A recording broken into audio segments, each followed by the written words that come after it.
K-pop craze. How BTS and the K-pop industry changed South Korea's economy.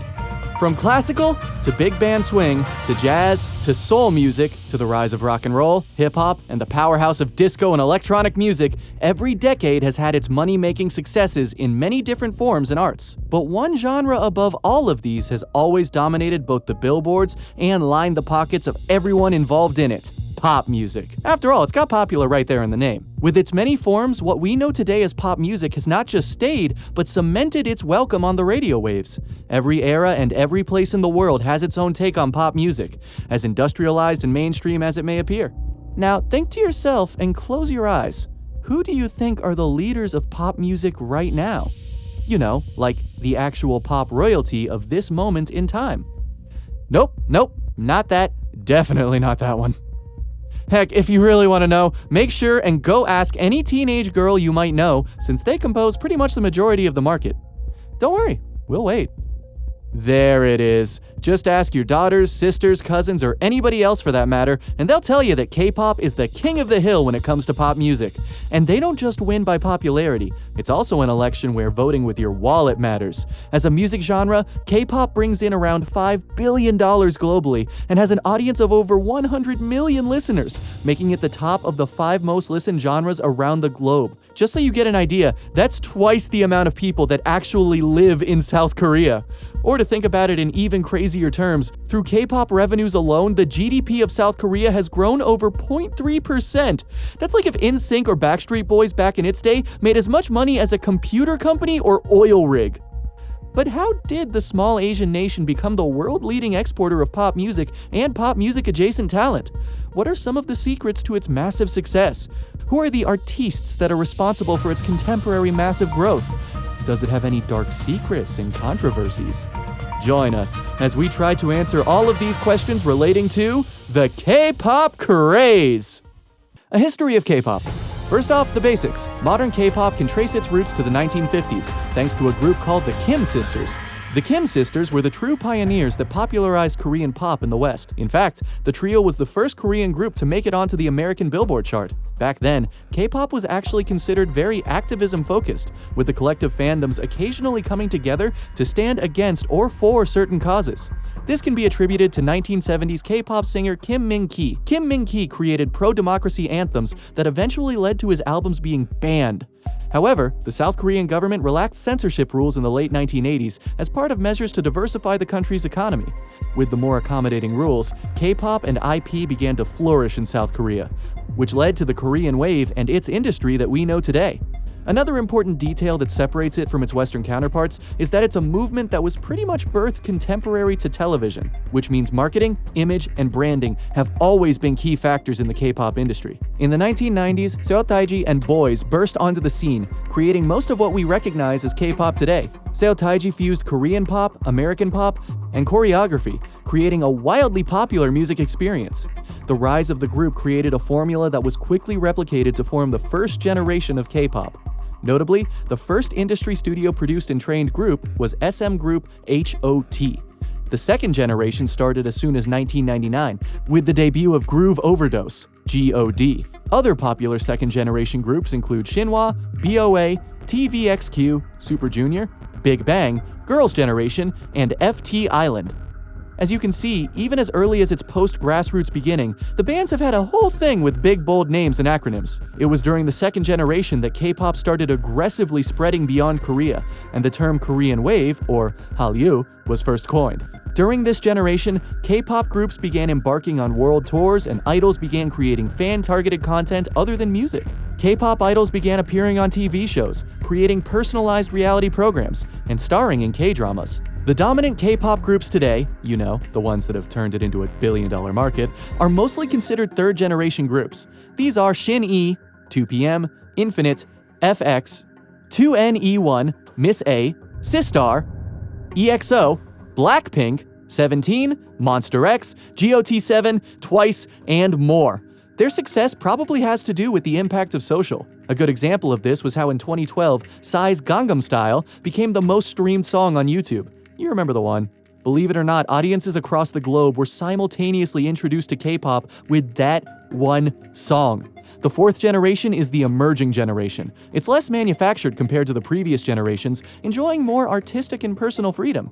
In addition, this generation is often not restricted by roles, as group members are multi-talented and able to serve as singing, rapping, and dancing visuals. Fourth generation groups include Stray Kids, TXT, ATEEZ, ITZY, Treasure, and Hypen, aespa, and Luna. So the acronyms still haven't really gone anywhere, just kinda got weirder.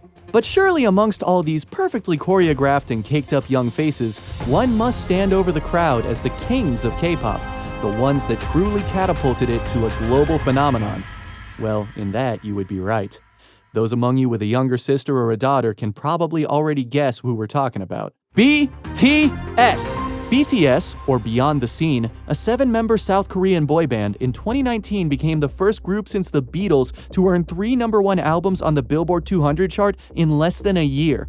With a mix of pop, hip-hop, R&B, and electronica, BTS's drawing power for its tours ranks with Taylor Swift, One Direction, and Beyoncé. Like them, BTS was able to sell out London's 90,000 capacity Wembley Stadium, except they did it in 90 minutes.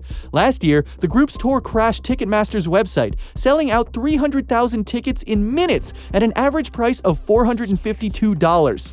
BTS has arguably been even more successful in building a merchandising and endorsement empire that extends far beyond typical tour t-shirts. As of time of writing, their collective worth is a whopping $50 million, and not a single one of them is older than 30.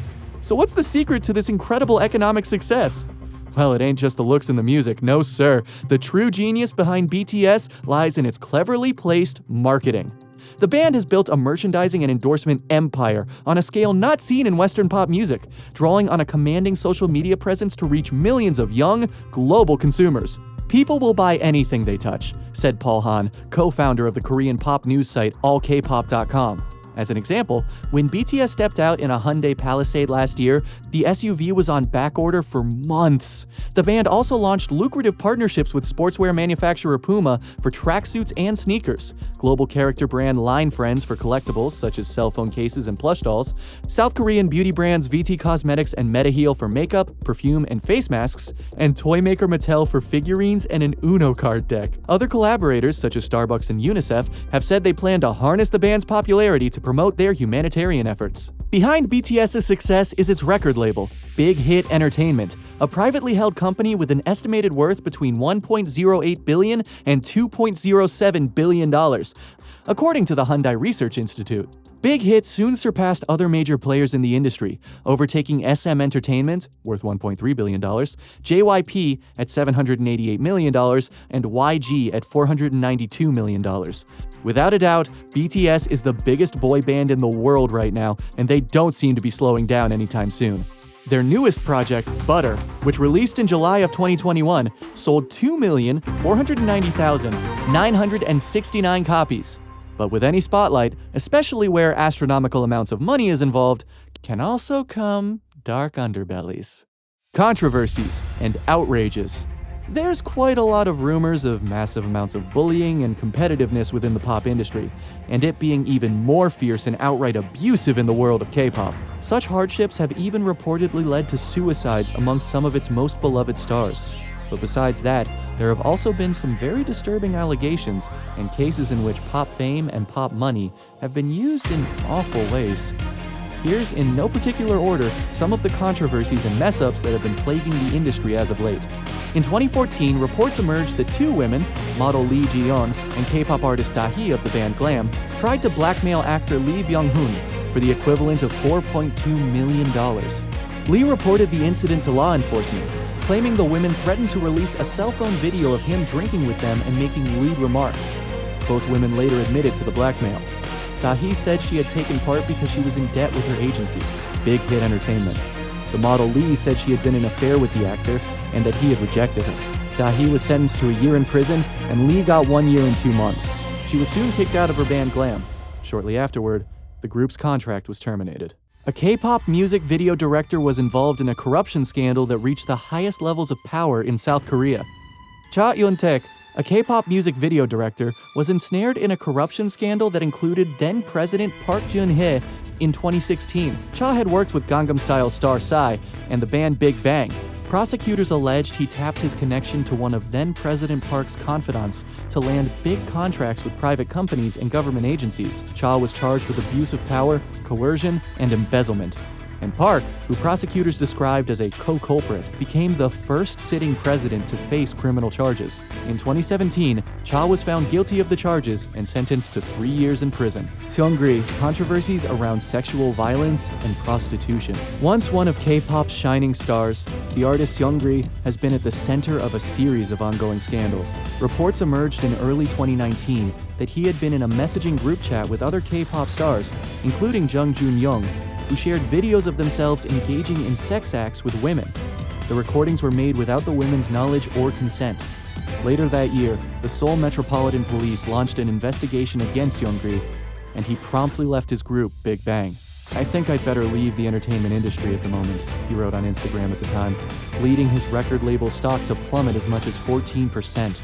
In January, Seungri was indicted on charges including gambling and organizing prostitution. Joon-young of the group Drug Restaurant and FT Island member Choi Jong-hoon, K-pop stars Joon-young and Choi Jong-hoon were sentenced to 6 years and 5 years in prison respectively for gang raping 2 women on 2 separate occasions in 2016. As the scandal emerged, Choi left his band FT Island and retired from the industry.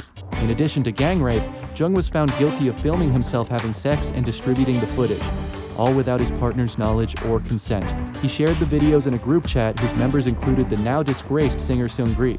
Jung's crimes were part of a devastating trend of spy cam porn in South Korea that prompted widespread demonstrations from women and allies.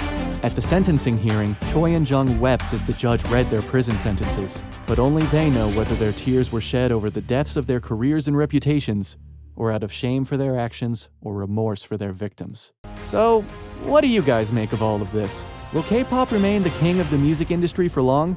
Or will it soon become just another passing fad? Do you have any favorite K-pop artists that we missed? Or any dark controversy that you feel should be discussed? Leave us a like and a comment, and let's find out.